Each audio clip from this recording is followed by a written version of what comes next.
The rip-offs that have ever occurred since Adam alayhi salam set foot on earth, the biggest rip-off of all is the one that is occurring in our miserable lifetime, while our scholars are eating halwa.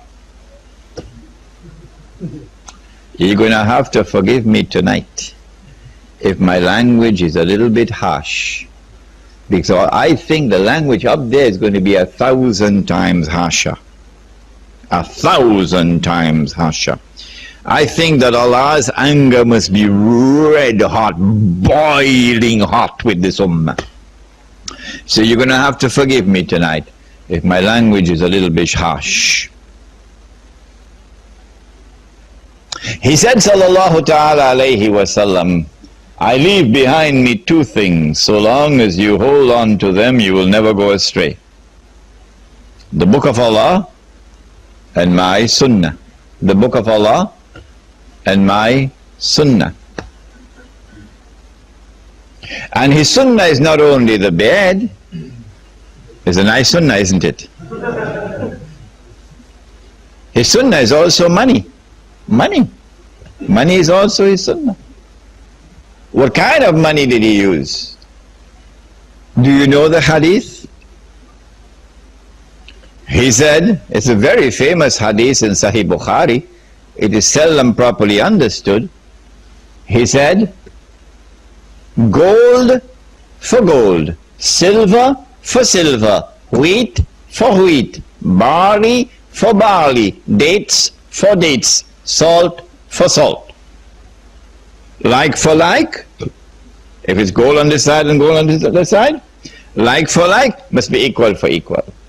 If it's dates on this side and dates on this side, like for like must be equal for equal. Other than that, it's riba.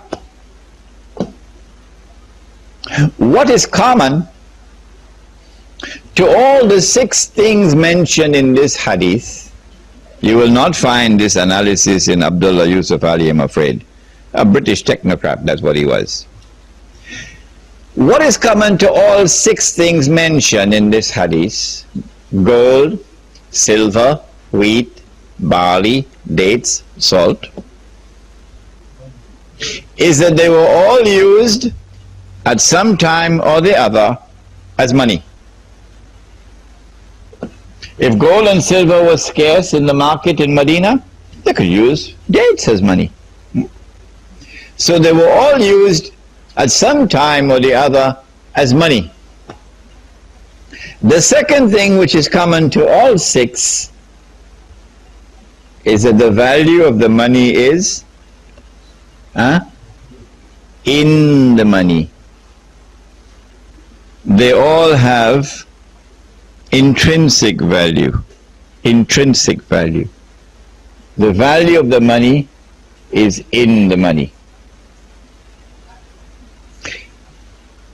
If there's a transaction involving, what is this noise we can hear? The wall. Nothing, Ranjan. Tell the wall stop making noise, please. Yeah. If it is gold on this side and gold on that side, the same money, then like for like must be equal for equal. Bilal radiallahu ta'ala anhu came to the Prophet alayhi salatu wasalam with a basket of dates, and he offered him some dates, and they were very high quality dates. Bilal, he said, these are very high quality dates, where did you get them? Bilal radiallahu ta'ala anhu replied, he said, O Messenger of Allah, I had two baskets of inferior quality dates, and I exchanged them for this one basket of superior quality dates. Bilal, he said, this is the essence of riba. What you should have done was to sell your 2 baskets of inferior quality dates and take that money and buy the 1 basket of superior quality dates. Why was it riba? Because dates were used as money. So if you have dates on this side and dates on that side, there must be an equal exchange. But Umar radiallahu ta'ala anhu, if you know the answer, put your hand up.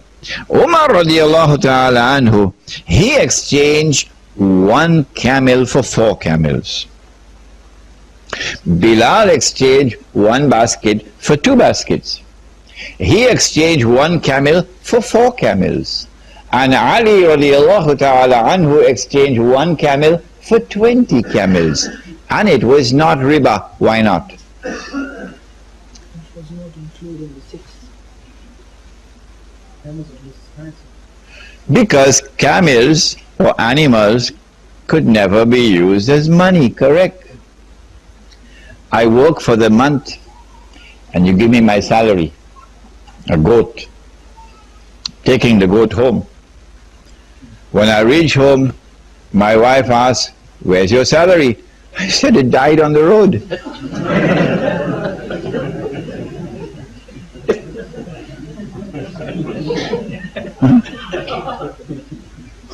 Or the boss gives me my salary, and the next day I go back to the boss, I say, "Boss, problem with the salary. Salary has fallen ill."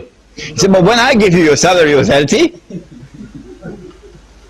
So animals cannot be used as money. Because animals were not used as money, you could exchange 1 camel, an adult she-camel, pregnant, for 20 baby camels. All right. This is money in the time of the Prophet ﷺ. This is money which is sunnah money. One day, Europe was attacked from inside, and a Europe which had become Christian suddenly lost its Christianity. While Europe was Christian for those centuries, Christian Europe fought a ferocious battle against riba. Yeah, Christian Europe against riba. In fact, one of the best books on riba ever written was written by a British sheikh. What was his name? Shakespeare, correct. William Shakespeare. Which book? Which book? Merchant of Venice. Merchant of Venice. I will not have the time in this lecture, otherwise you have to give me 3 hours, to explain to you the brilliance of William Shakespeare in Merchant of Venice. But you'll get it, that analysis is there in my big book on riba. In Merchant of Venice, you will see Christian Europe in its attempt to ensure the prohibition of riba. There is another book, not as famous as William Shakespeare's, but this one is also a classic. Take a note of it, you might want to search for it in the library. The name of the book is Religion and the Rise of Capitalism. I would make this compulsory reading in Darul Uloom. Oh yes. Religion and the Rise of Capitalism by an author whose name is R.W. Tawney, T-A-W-N-E-Y. And in this book, Tawney records the Christian struggle against riba in Europe. But when the French Revolution occurred, the back of the Christian church was broken in Western Europe. And when was it broken in Eastern Europe? Which revolution? Bolshevik Revolution. How come we're only getting the answers from this corner? The Bolshevik Revolution broke the back of the Christian church in Eastern Europe, in Russia. When once the back of the Christian church was broken in Europe, the Jews were delighted. The Jews were delighted. Because the Christians had been waging a terrific war against the Jews for centuries in Europe. We will not allow you to lend money on interest. And the Jews always wanted to lend money on interest. Why? Because they had changed the Torah. I think I explained this to you. They rewrote the Torah